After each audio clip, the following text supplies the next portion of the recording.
Sir ఈ మధ్య కాలంలో మనం చూస్తే మ్యాట్రిమోనియల్ ఇష్యూస్ అనేవి చాలా ఎక్కువ జరుగుతున్నాయి సార్. సో దీనికి గల కారణాలు ఏవై ఉండొచ్చు సార్ లీగల్గా? ఒకటి, కుటుంబ వ్యవస్థ ఏదైతే ఉందో అది చిన్నాభిన్నం అయిపోయి విదేశీ సంస్కృతి భారతీయ సంస్కృతిని అధిగమించేసింది, చొరబడిపోయింది. గతంలో ఉమ్మడి కుటుంబ వ్యవస్థలో బామ్మలు, తాతలు ఇంట్లో ఉండేవాళ్ళు. ఆ చిన్నపిల్లలకి పెద్ద బాల శిక్ష లాంటివో, లేదంటే నీతి సూత్రాలు, లేదంటే వివిధ పురాణ కథలకు సంబంధించిన గాథలో చెప్పి నీతి సూత్రాలు చెప్పేవాళ్ళు. ఈ రోజున ఎప్పుడైతే ఉమ్మడి కుటుంబ వ్యవస్థ చిన్నాభిన్నం అయిపోయిందో ఈ నీతి సూత్రాలు చెప్పేవాళ్ళు లేరు. తల్లిదండ్రులు ఉద్యోగాలకు పోతారు, పిల్లలు ఏం చేస్తారో తల్లిదండ్రులు పట్టించుకోరు, తల్లి ఏం చేస్తుందో తండ్రి ఏం చేస్తారో వీళ్ళు పట్టించుకోరు. కాబట్టి ఇష్టానుసారంగా ఎవరికి తోచిన రీతిలో వాళ్ళు వ్యవహరించేటువంటి పరిస్థితులు ఉత్పన్నమవుతున్నాయి. అలానే పోర్న్ వీడియోలో లేకపోతే తదితర వీడియోలు చూడటమో, లేకుంటే సినిమాల్లో ఉన్నది నిజ జీవితంలో అప్లై చేసుకోవటమో, ఆ సంస్కృతి రావడంతో ఆటోమేటిక్గా వివాహం అయిన తర్వాత కూడా నాకు పలానా సినిమాలో చూపించినట్టుగా షికారులకు తీసుకెళ్ళాలి, టూర్లకు తీసుకెళ్ళాలి, వాళ్ళ ఆర్థిక యొక్క కుటుంబ పరిస్థితిని కూడా మర్చిపోయి కొత్త కొత్త డిమాండ్లు రావటం, అలాగనే అడ్జస్ట్మెంట్ అవ్వడానికి కావాల్సిన అవకాశాలు లేకపోవటం, ఒకళ్ళంటే సర్లే మనం సైలెంట్గా ఉంటే సెట్ అవుద్దనే ఆలోచన ఉండదు, మాటకు మాట ఇద్దరు దెబ్బలాడుకోవటం లాంటి సంస్కృతి ప్రారంభమైంది. దానివల్ల ఈ రోజున కుటుంబ వ్యవస్థ చిన్నాభిన్నమైపోయింది. భార్యాభర్తల మధ్య కొత్తగా పెళ్ళైన జంటలో కూడా విడాకులు తీసుకోవడానికి కోర్టులు ఆశ్రయించే పరిస్థితి ఉత్పన్నమైంది.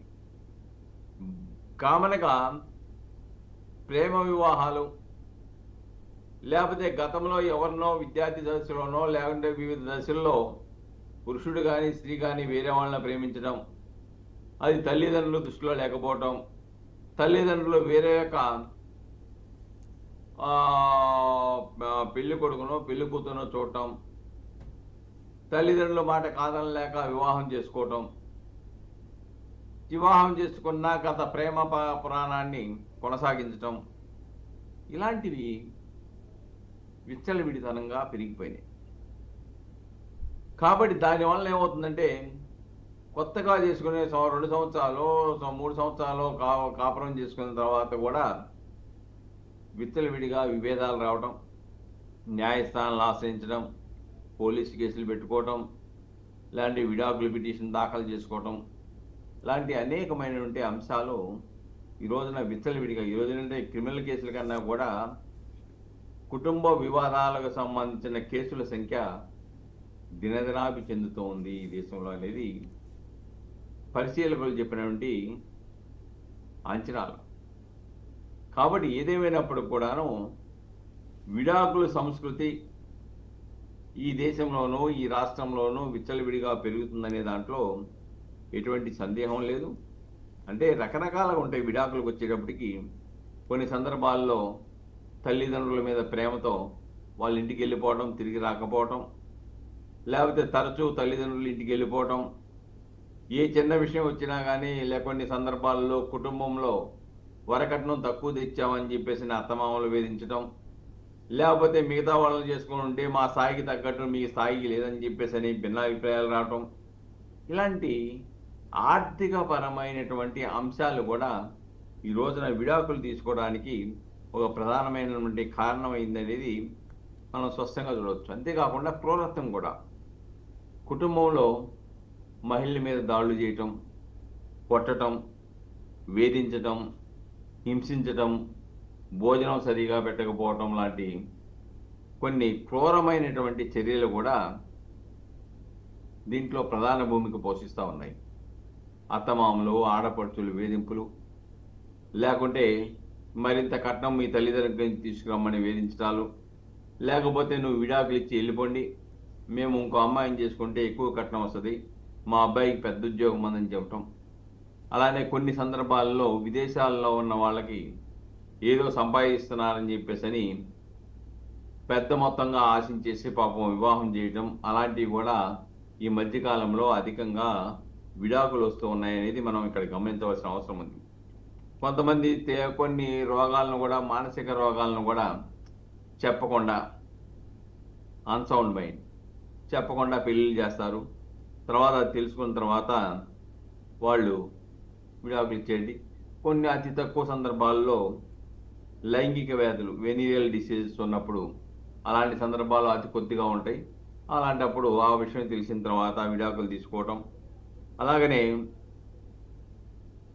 7 సంవత్సరాల పాటు ఎవరో తప్పిపోవటం, ఎక్కడున్నాడో తెలియకపోవటం భర్త, లేకపోతే ఏమయ్యాడో తెలియదు, 7 సంవత్సరాలు ఆగిన తర్వాత ఆయన్ని మరణించినట్టుగా భావించి ఆమె మరొక వివాహం చేసుకోవడానికి కావాల్సినటువంటి ఉన్నది. దీంట్లో కొన్ని సందర్భాల్లో ఇద్దరు పడినప్పుడు ఇద్దరు కలిసి మ్యూచువల్ కన్సెంట్తో, ఇద్దరి అంగీకారంతో న్యాయస్థానాన్ని ఆశ్రయించి విడాకులు తీసుకోవడం, పరస్పర అంగీకారంతో తీసుకునేటువంటి విడాకులు అవి. దాన్ని మ్యూచువల్ కన్సెంట్ అంటారు. కాబట్టి ఇలాగ రకరకాలుగా కొన్ని సందర్భాల్లో కాపురానికి రమ్మని పిటిషన్ వేసినప్పుడు కూడాను కోర్టు ఆదేశాలు ఇచ్చినా కానీ అలానే కాపురానికి రాకపోవడం లాంటి సంఘటనలు జరిగినప్పుడు కూడా 1 సంవత్సరం వరకు వేచి చూసి తర్వాత విడాకులు పిటిషన్ చేసుకోవటం, ఇలాగ రకరకాలుగా ఈ విడాకుల పద్ధతి కొనసాగుతోంది. కాబట్టి ఏదేమైనప్పుడు కూడాను ఈ విడాకుల సంస్కృతి రావడానికి ప్రధానమైన కారణం వ్యవస్థ చిన్నాభిన్నమైంది, భారతీయ సంస్కృతి సంప్రదాయాలు లోపించాయి, విదేశీ సంస్కృతి విచ్చలవిడిగా చొరబాటైంది. ఆ విదేశీ సంస్కృతిలో ఏదైతే ఉందో చివరికి ఇదే కనుక ఇలా కొనసాగితే రాబోయే రోజుల్లో అమెరికా లాంటి దేశాల్లో ఏ విధంగా అయితే కాంట్రాక్ట్ మ్యారేజీలు ఉంటాయో, నీతో ఇన్ని సంవత్సరాల కాంట్రాక్టు, తర్వాత నీ పని నువ్వు నా పని నేను అనేటువంటి కాంట్రాక్ట్ మ్యారేజీలు కూడా వచ్చే ప్రమాదం లేకపోలేదు. కాబట్టి ప్రజెంట్ పరిస్థితుల్లో విదేశీ సంస్కృతికి దూరంగా ఉంది. ఎందుకంటే విదేశీ సంస్కృతి రావడం వల్లనే ఈ రోజున కుటుంబ వ్యవస్థ చిన్నాభిన్నం అయిపోయింది. తల్లిదండ్రుల్ని చూడాల్సినటువంటి కుమారులు, కుమార్తెలు ఈరోజు మేము మిమ్మల్ని చూడలేము, మిమ్మల్ని వృద్ధాశ్రమంలో వేసి ఎంత కావాలంటే అంత డబ్బులు ఇస్తామనే పరిస్థితి. అంటే పెంచి పోషించిన తల్లిదండ్రుల విషయంలో కూడా శ్రమ తీసుకోలేని పరిస్థితుల్లో ఈ రోజున కుమారులు, కుమార్తెలు ఉన్నారు. వృద్ధాప్యంలో వాళ్ళని వృద్ధాశ్రమాల్లో వేసేసి మేము డబ్బులు ఇస్తాంలే అనేటువంటి సంస్కృతి. కొన్ని సందర్భాల్లో విదేశాల్లో ఉన్నటువంటి కుమారులు, కుమార్తెలైతే కొంతమంది, అతి కొద్ది మంది చనిపోయిన తర్వాత సమాచారం ఇస్తే మేము రాలేము, మీరు తగలబెట్టేయండి అని చెప్పేసి ఆ డబ్బులు మేము పంపుతామనే పరిస్థితి కూడా ఉంది. అంటే వ్యవస్థ ఎంత కుళ్ళిపోయిందో చెప్పడానికి ఇలాంటి సంఘటనలు కొన్ని ఉదాహరణలు మాత్రమే.